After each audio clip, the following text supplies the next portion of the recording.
नमस्कार मैत्रिणींनो, स्वागत आहे तुमचे रेणूच्या व्लॉगमध्ये। आज आपण बनवणार आहोत स्पायसी असा शेजवान सॉस। शेजवान सॉस बनवण्याकरता मी इथे 20 ते 25 लाल मिरच्या घेतल्या आहेत। त्या लाल मिरच्या मी कात्रीने कट करून त्यातली सगळे बिया काढलेल्या आहेत। ह्या अशा पद्धतीने तुम्ही ह्या पाण्यात भिजवून सुद्धा हे करू शकता किंवा कोरड्याच्या लाल मिरच्या तुम्ही कट करून त्यातल्या बिया काढू शकता। इथे मी 10 ते 15 लसूण घेतलेत, ते बारीक चिरून घेतलेत। अर्धा इंच आल्याचा तुकडा बारीक चिरून घेतलाय। मी इथं कोथिंबीरीची देठं बारीक चिरून घेतलीत। सेलरी सुद्धा वापरतात, माझ्याकडे देठं होती कोथिंबीरीची, मी ती वापरली। 1 चमचा टोमॅटो सॉस, 1 चमचा सोया सॉस, 1 छोटा चमचा साखर, 1 छोटा चमचा मीठ, 1 छोटा चमचा ब्लॅक पेपर पावडर म्हणजे काळी मिरी पावडर। मी पॅनमध्ये पाणी ठेवले, पाणी उकळले त्यामध्ये आता ही जी लाल मिरची आहे ती मी घालतीये आणि त्यामध्ये जरा ती आपल्याला थोडी शिजवून घ्यायची। हे बघा, हे अशा पद्धतीने आपल्याला ती शिजवून घ्यायची। पाण्यामध्ये उकळत्या पाण्यामध्ये ती सोडली तर छान मऊ होती आणि शिवाय त्याची जी देठं असतात ती सुद्धा पाण्याबरोबर वेगळी होतात। मी अगोदर मिरची भिजवली होती त्यामुळे मला ही शिजवून घ्यायला वेळ लागणार नाही। जर तुम्ही वाळलेली मिरची घेत असाल आणि समजा ती तुम्ही पाण्यात भिजवली नाही, अचानक तुम्ही सॉस करायला घेतला तर थोडा जास्त वेळ लागेल मिरची शिजायला। हे बघा, मऊ छान लगेच मिरची झाली आहे 5 मिनिटांमध्ये।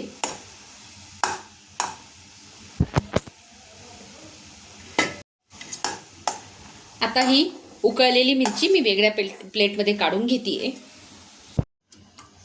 आता आपण सॉस तयार करायला घेऊया। मी पॅनमध्ये तेल घालतेय, तेलाचं प्रमाण थोडं जास्तच ठेवायचं सॉस बनवताना। आपण सॉस कमी प्रमाणात बनवतोय त्यामुळे मी तेल थोडं कमीच ठेवलंय। आता त्यामध्ये मी घालतेय लसूण आपण बारीक चिरलेला, आलं घालतेय बारीक चिरलेलं, त्याला थोडं छान हलवून घ्यायचं। सेलरी घालतेय आणि लगेच आपण त्यामध्ये आपण जी पेस्ट केली आहे ती घालायची।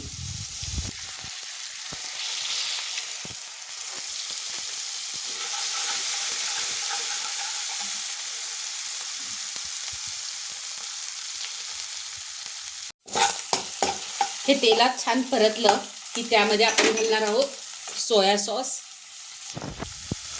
टोमॅटो सॉस,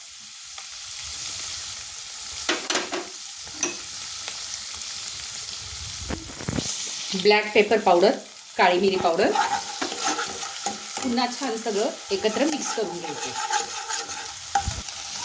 आता मी त्यामध्ये घालतेय साखर आणि मीठ।